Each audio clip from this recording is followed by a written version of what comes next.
Hola, buenos días a todos y bienvenidos a mi canal de YouTube, Cosas de Bolsa. Hoy martes, día 27 de septiembre. Vamos a ver a BASF, pues la empresa química más grande del planeta, si no recuerdo mal, SACIR, Enagas, Telecinco, en este caso es Mediaset, ¿verdad? Antena 3, Farmamar y Duro Felguera. Me piden Duro Felguera, bueno, ya sabéis mi opinión sobre este tipo de empresas, pero lo voy a repetir un poquito más, porque como hay mucha gente nueva en el canal, para saber mi opinión sobre este tipo de empresas, ¿verdad? Es muy importante que estéis muy seguros de donde metéis vuestro dinero, porque os ha costado mucho ahorrarlo y ganarlo, y no es para andársela jugando con este tipo de empresas. Ahora la vamos a ver.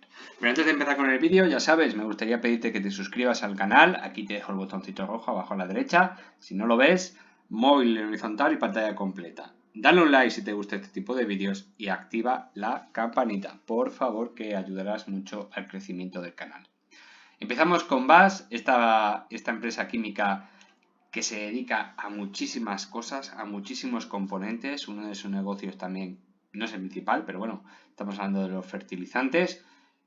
Muy buen negocio, muy buenos fundamentales, pero tiene un problema, se estanca. Se estancan los fundamentales para las previsiones en el 2022, 2023, incluso podría llegar a estancarse en el 2024. Tuvo muy buen año 2021, un año regulero en el 2020, como es lógico, pero el 2021 tuvo un crecimiento que es muy difícil de superar y por lo tanto siempre tiene pues ese hándicap, ¿verdad? Esa piedrecita en el camino donde tú tienes unos muy buenos resultados un año determinado y si no mejoras, ya no digo igualarlos, tienes que mejorarlos para mantener el crecimiento. En cuanto al técnico, vemos un gráfico bastante estable donde tenemos una zona clara de compra en torno a los 39 euros y una zona clara de venta sobre los 69, 70 euros. Estamos hablando de un técnico de medio, y largo plazo, porque estamos hablando allá por el 2015, pero siempre os digo una cosa, ampliar el gráfico lo máximo posible. En este caso lo vamos a poner mensual y entonces moviendo el gráfico un poquito, fijaos que tampoco me voy a complicar la vida haciendo grandes cálculos. Fijaros lo que estamos viendo ahí, estamos viendo una tendencia de crecimiento estable, una muy buena empresa que presenta unos fundamentales estupendos y de repente llegamos a una zona donde podríamos estar viendo cierto agotamiento. Y más con las noticias que estamos viendo, pues donde los fundamentales, pues no es que se mantengan, sino que incluso pueden caer un poquito. Con lo cual es muy mala noticia, porque al final la cotización que tú estás viendo es una cotización donde, bueno, pues se prevé cierto crecimiento de la empresa y por lo tanto voy a comprar un poco más caro para asegurar mi posicionamiento. Es decir, pues estamos descontando el futuro, ¿vale? Lo que se dice en los foros, descontar el futuro, ¿no? Bueno, pues ya no hay futuro que descontar si tenemos un crecimiento estable o incluso baja un poquito. Y lo que se nos aparece aquí es una figura, un hombro, cabeza, hombro de muy larga duración, donde vemos aquí otro hombro, cabeza, hombro ya proyectado y cumplido a la perfección, con lo cual quiere decir que puede ser una figura bastante fiable, donde podríamos ver caídas de precios que pueden rozar el ridículo, ¿no? Es muy difícil para mí asegurar ahora hasta dónde podría llegar el precio, ¿no? Es muy difícil para una persona decirle a otra, oye, mira, esta empresa puede caer hasta este precio. Es muy difícil, muy complicado y hay que echar bastante valor. Yo lo que estoy viendo aquí es un gráfico que me recuerda mucho al de Nagas, una empresa que ha crecido muchísimo mientras los beneficios iban creciendo, pero a medida que se iba estancando en los 400 millones, hablo de Nagas, pues tenemos un gráfico exactamente igual. Y por lo tanto es una empresa que todavía no ha corregido una corrección sana hasta un valor determinado, que ya veremos en ese momento hasta dónde podría ser. Yo lo que presento aquí es un gráfico de agotamiento. Además vemos una figura clara de hombro, cabeza, hombro, con proyecciones bastante bajas, incluso ridículas, ¿no? Pero si lo ponemos en logarítmico, bueno, es más difícil de ver. Podríamos ver caídas muy interesantes, incluso rozando los... Es que así en logaritmo se ve fatal, ¿no? Lo voy a intentar ampliar un poquito más. Podríamos ver caídas claramente hasta los 25, en este caso 25 euros. Así que andaros con mucho cuidado con estas empresas que tienen muy buenos fundamentales. Pero si se estancan y bajan un poquito, la salida de las manos fuertes y la salida de los minoristas puede ser bastante interesante.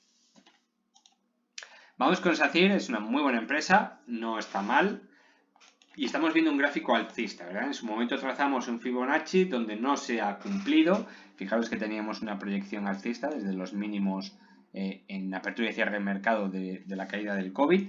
Bueno, marcaba una zona clara de máximos, luego corregía por debajo del 61.8. Extraño, porque cuando duermes por debajo del 61.8 la probabilidad de viajar hasta el siguiente soporte, en este caso el 50%, era muy clara, muy clara, la probabilidad es altísima y no la ha cumplido, con lo cual quiere decir que probablemente no haya sido el impulso alcista definitivo. Una vez corregido hasta ese nivel, tenía una proyección hasta el 138.2 que pasaba por los 2,93 €. Tampoco llegó y ha llegado a la parte baja. Cruza el máximo anterior y rebota prácticamente 3 veces y se vuelve a caer. Bien, no le quita fortaleza, simplemente que esta corrección de aquí no era la del máximo de la gráfica del Fibonacci. Simplemente hay que mover el Fibonacci hasta el siguiente nivel. Ahí lo tenemos, más o menos hasta ese punto. Y ahora sí vemos un poquito más claras las cosas. Estamos en una tendencia clara alcista. No me atrevo a dibujar un canal claramente, porque no me atrevo, no hace falta, se ve perfectamente. Pero estamos viendo una línea de tendencia con mínimos crecientes, máximos crecientes, con sus correcciones por el camino bien sanotas. Así que no hay nada más que decir. Es un gráfico alcista.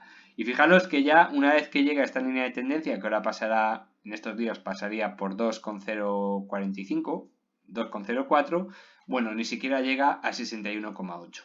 Eso me preocupa mucho, porque una corrección que no baja del 61,8, a no ser que sea una gráfica extremadamente alcista, bueno, pues quiere decir que en un momento determinado podría perder esa línea de tendencia para ir a visitar el 50%, que pasará por 1,82 aproximadamente.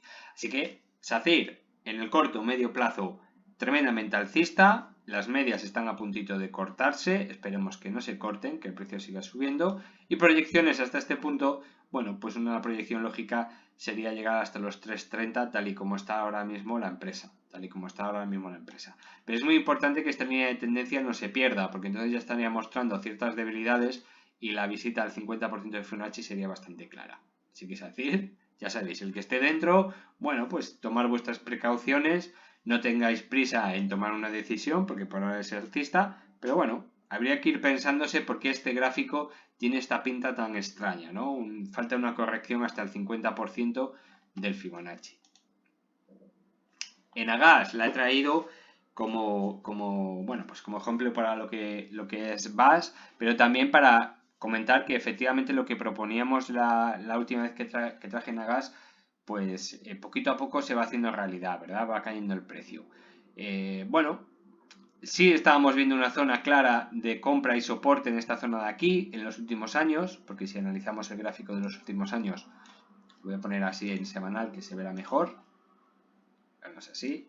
Desde los últimos años, estamos hablando del año 2014 en adelante, vemos una zona clara de compra, no es un precio claro, sino que estaríamos hablando desde los 14,50 € hasta los 15 € aproximadamente. Esa franja sería muy buen precio de compra, siempre y cuando se mantenga estable el precio por encima de esta franja. Y bueno, pues luego intentar una salida pues en torno a los 19 €, por encima de 19 € yo te pondría mi take profit y a esperar que me eche, porque la historia se está repitiendo.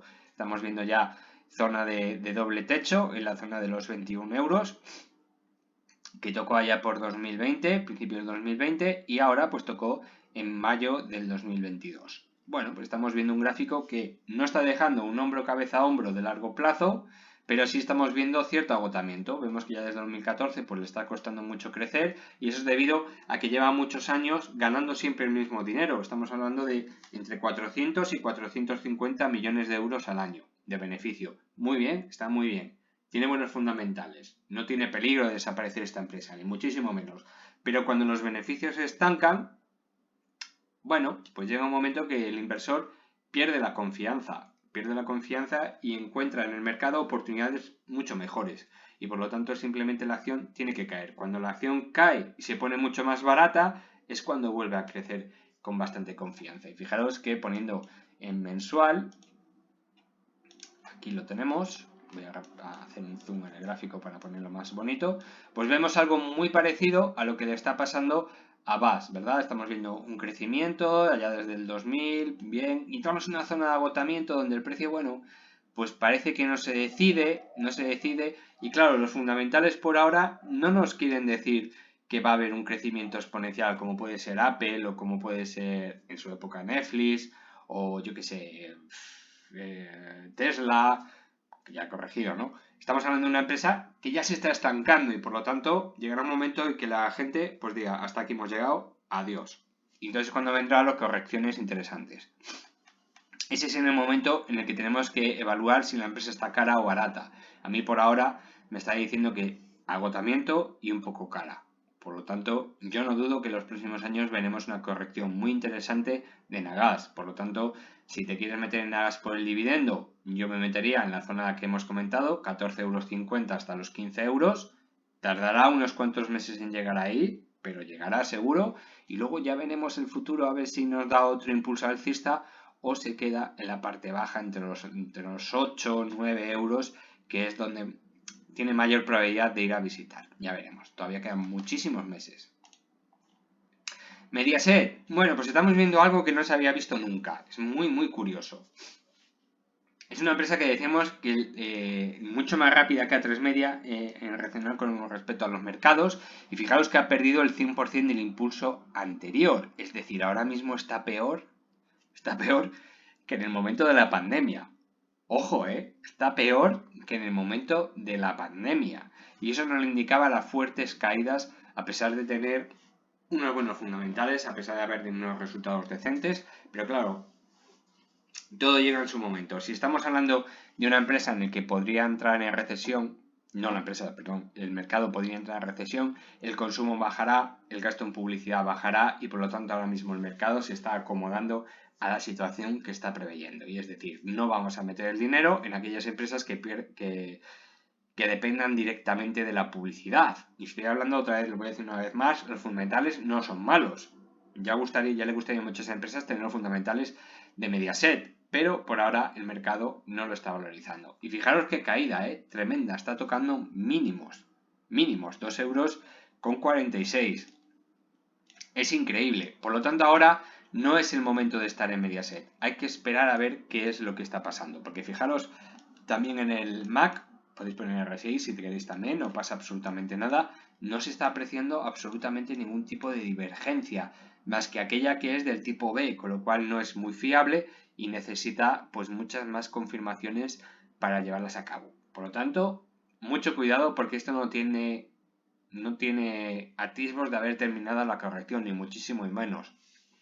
Lo que sí me llama mucho la atención es la separación entre las medias y el precio, con lo cual quiere decir que podría haber un rebote hasta la zona intermedia de las medias, que están bajando muy rápido, con lo cual cada semana que pasa ese rebote bajará de precio rápidamente, así que Mediaset yo no lo tocaría. Me gusta mucho más A3Media como empresa del mismo sector, me gusta mucho más. El gráfico es mucho más sólido, estamos viendo que estamos por encima de los mínimos de la pandemia, fijaros aquí, los mínimos de la pandemia, estamos hablando de 1,90 € aproximadamente y ahora mismo están 2,57. Aún así sus proyecciones bajistas, fijaros, le da un mínimo de 2,10. El otro día me preguntaba una persona si sigo opinando lo mismo, que comprar por debajo de 2,50 hasta 2,25 si era buena compra. Y digo, hombre, para largo A3Media es muy buena empresa, tiene muy buen dividendo y no está en pérdidas, tienen buenos fundamentales. Eso sí, ganará menos de lo esperado, eso seguro. Si viene una recesión, ganarán menos de lo esperado, seguro. ¿Podrá ser la situación en la que suspendan el dividendo durante una temporada, exactamente igual que la pandemia, por aquel rescate que recibieron de unos milloncejos? Sí, podría darse la misma situación. Pero es una empresa en la que repite la historia una y otra vez. El problema es que aquí en TradingView no se ve el gráfico de los últimos años. Pero si lo ponéis por ejemplo, en Megabolsa, en PC Bolsa y lo veis perfectamente, veréis que en los años anteriores hizo exactamente lo mismo. Hizo así un crecimiento, llegó a unos máximos, cayó muy rápidamente con las crisis, luego hizo un rebote, como este de aquí, llegó otra vez a mínimos, estuvo una temporada en mínimos y luego ¡fum!, se disparó otra vez hacia arriba. Con lo cual, podríamos aproximar un poquito más la compra. Cualquier precio por debajo de 2,25 hasta 1,90 es muy buena compra.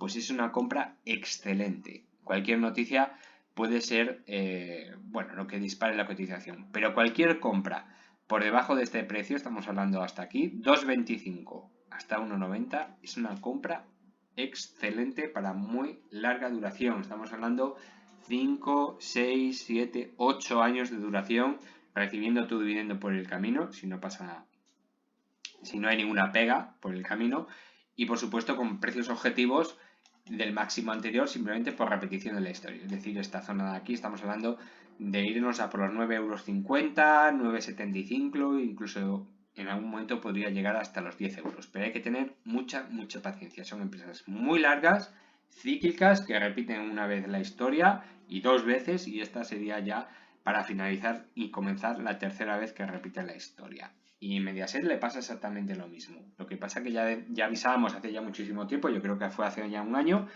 que necesita esta corrección, un pequeño bache, un estancamiento del precio en mínimos y luego ya subir la tendencia alcista. Pero que va para largo, esto va para largo. Farmamar, bueno, pues se está acercando mucho a los 52 euros que proponíamos, 52 y 48. Ahí es donde teníamos precio de compra. Dos paquetitos en 52 y en 48. 52 por el precio de compra del CEO y de su mujer, que también pertenece al consejo de la empresa. Y 48 porque es donde abrió el mercado en la vela más bajista que tenemos en los últimos años, ¿verdad? Con lo cual estamos hablando de dos precios clave. 52 como soporte anterior y 48 pues como el mínimo anterior. Ya no nos ponemos en 46, que es donde tiene el mínimo, ¿verdad? En esta zona de aquí. Repito, de los últimos 2 años. Sí es cierto que la empresa ahora mismo ha perdido los 1.000 millones de capitalización. Los ha perdido. Fijaros, es una muy mala noticia. Estamos hablando de una empresa que capitaliza muy por debajo de las expectativas que tiene y por lo tanto tiene que cumplirlas. Quiero recordar que mañana habla Susa para hablar de algún temita de Apidin y eso nunca es bueno. Si recordáis, es que no es bueno. Cada vez que habla este señor sobre este tema no me gusta un pelo y así va la cotización, como va. Sin embargo, todas las semanas vemos noticias sobre el medicamento Zepzelca, que es a mí el que me muestra como referencia de esta empresa, ¿verdad? En este caso estamos hablando de La Razón, salió ayer la noticia, una nueva alternativa para el sarcoma de Ewing. Bueno, pues es un tumor raro, bastante extraño, de carácter óseo. Dice, el sarcoma de Ewing es una forma rara y agresiva de sarcoma que afecta a los huesos o al tejido que rodea a los mismos, así como a las extremidades. En el segundo tumor óseo maligno más frecuente entre los niños, adolescentes y adultos jóvenes y les afecta en la flor de la vida o antes de ella. La incidencia media de sarcoma de Ewing es apenas de 3 por millón, es decir, unos 150 pacientes menores de 20 años españoles, con lo cual pues es una enfermedad bastante rara. Aquí no hay negocio tremendo, pero sí podría ayudar muchísimo pues esta gente que lo necesita, ¿verdad? Y esperemos que funcione. Por lo menos están bastante esperanzadores, porque ahora mismo para este tipo de problema, este tipo de sarcoma con reincidencia, pues parece ser que no hay un tratamiento eficaz. Bueno, pues vamos a ver dónde lo he leído. Un estudio reciente del doctor Vivek Subiat, profesor asociado del Centro Oncológico MD Anderson de la Universidad de Texas en Houston, se publicó en Clinical Cancer Research en relación con un grupo de fase 2 de 28 pacientes con sarcoma de Ewing recurrente que fueron tratados con lurbinectedina. Este fármaco desarrollado por Farmamar ya ha obtenido la aprobación acelerada de la FDA para su lanzamiento comercial para otro tumor difícil de tratar, el agresivo y raro como el cáncer de pulmón microcítico, bajo la marca Zepzelca. Como explica la doctora Valentina Boni, directora e investigadora principal de News Oncology del Hospital Universitario de Quirón Salud en Madrid y que también ha participado en el estudio, el sarcoma de Ewing es un tumor muy difícil de tratar y con opciones limitadas, tanto más cuando afecta a jóvenes que deberían tener toda la vida por delante. Tanto los médicos como los pacientes agradecerán cualquier nueva opción que ayude a mejorar y controlar este agresivo tumor. Como compuesto aislado, convertido ahora en medicamento, actúa inhibiendo selectivamente te explica un poquito, ¿no? Y dice, en cuanto al estudio de Edwin, pretendía conseguir una actividad antitumoral de lurbinectedina superior al 10%, así como otras medidas secundarias. De los 28 pacientes tratados, 4 experimentaron una reducción del tumor superior al 30% y otros 12 afectados vieron lo que se denomina enfermedad estable, lo que en conjunto define la tasa de control de la enfermedad del 57%, con lo cual está muy bien. El doctor Subiat, autor del estudio, afirmó que la tasa de respuesta observada en este caso justifica un mayor desarrollo en el tratamiento de sarcoma de Ewing recidivante, sobre todo teniendo en cuenta que es un manejable perfil de seguridad y podría presentar un valioso complemento a las terapias utilizadas actualmente en el tratamiento de esta enfermedad, que constituye una necesidad médica muy insatisfecha. Quiere decir que por lo menos están muy contentos con este medicamento por lo que están viendo para este tipo de sarcoma. Con lo cual estamos viendo una vez más que la actividad de Zepzelca, en este caso lurbinectedina, pues está muy bien. Vamos a tener un ojo puesto en este medicamento, olvidados del famoso Alpidin y atentos a este medicamento. Tiene muchos estudios abiertos, genera muchísimos gastos en los beneficios de Farmamar. Estamos viendo unos gastos tremendos, se gasta más en I+D que lo que nos da de beneficios, ¿vale? Son unos 40 millones en 6 meses y beneficio 36 y pico, ¿vale? Tenemos muchos estudios abiertos, sobre todo de fase 3, así que con calma, poquito a poco, van pasando los meses y vamos viendo cómo va evolucionando las cuentas y el desarrollo de este medicamento. Ya veremos mañana qué es lo que nos cuenta el CEO y si podemos sacar alguna conclusión. Espero poder verlo en directo, pero lo tengo bastante difícil. En cuanto a Duro Felguera, bueno, pues es una empresa que la he traído varias veces por petición de suscriptores. Nunca la traigo por voluntad propia porque me parece, bueno, pues, ¿cómo decirlo así suavemente? Me parece pues una empresa donde no hay que invertir. No hay que invertir, es una empresa que necesita ser rescatada, ampliaciones de capital y demás. Y eso siempre lo va a pagar vuestro dinero. Si invertís dinero en un tipo de esta de empresa, que sea con muy poquito dinero, pues que la jugáis a cara o cruz. Fijaros la noticia de hoy, 27 de septiembre. Duro Felguera ultima una ampliación de capital para dar entrada a socios industriales. También ha comunicado la representación legal de los trabajadores su intención de iniciar un procedimiento de ajuste de plantilla. Malas noticias. Duro Felguera activa la enésima palanca para tratar de asegurar su viabilidad financiera, después de que la SEPI activase rescate de urgencia de la compañía asturiana. Con 120 millones, la empresa vuelve a afrontar problemas financieros. Una vez más, si necesitas ser rescatada por la SEPI, ahí no tienes que meter tu dinero. No debes meter tu dinero en empresas que necesitan rescates, ampliaciones de capital. Es muy difícil manejar una situación así. Ya sé que viendo el gráfico te puede apetecer duplicar, triplicar, cuadriplicar tu dinero. Siempre te las promete, ¿no? Wow, pues si hubiese comprado en 0,16 y hubiese vendido en 1,15, pues hubiese multiplicado por 9 mi dinero. O sea, perdón, en 1,45 hubiese multiplicado por 9 mi capital. Digo, sí, pero es que el que compró a 0,15 seguramente vendió a 0,20 y perdiendo pasta. ¿Por qué? Porque es una empresa muy difícil de manejar. Es un auténtico casino. Aquí no tenéis que meter dinero. Por favor, hacedme caso. Huir de este tipo de empresas. En cuanto recuperéis alguno que haya invertido por esta zona de aquí, y en cuanto haya un push alcista y salgáis, por favor, no os volváis a meter en este tipo de empresas que se las prometen mucho y luego tiene unos fundamentales horrorosos. Por favor, hacerme caso. Huir de este tipo de empresas. Meteros en aquellas empresas con buenos fundamentales y tal y como está la situación ahora, que tengan pues unas cuentas muy bien saneadas. Pongo el caso de Inditex, ACS, Farmamar o aquellas que tengan una deuda controlada o estén a expectativas de controlarla, ¿de acuerdo? Olvidaos de estos chiringuitos que son muy peligrosos. Bueno, pues hasta aquí el vídeo de hoy. Espero que os haya gustado. Si es así, ya sabéis, un like, activar campanita y compartir vuestras redes sociales. Un saludo a todos. Chao.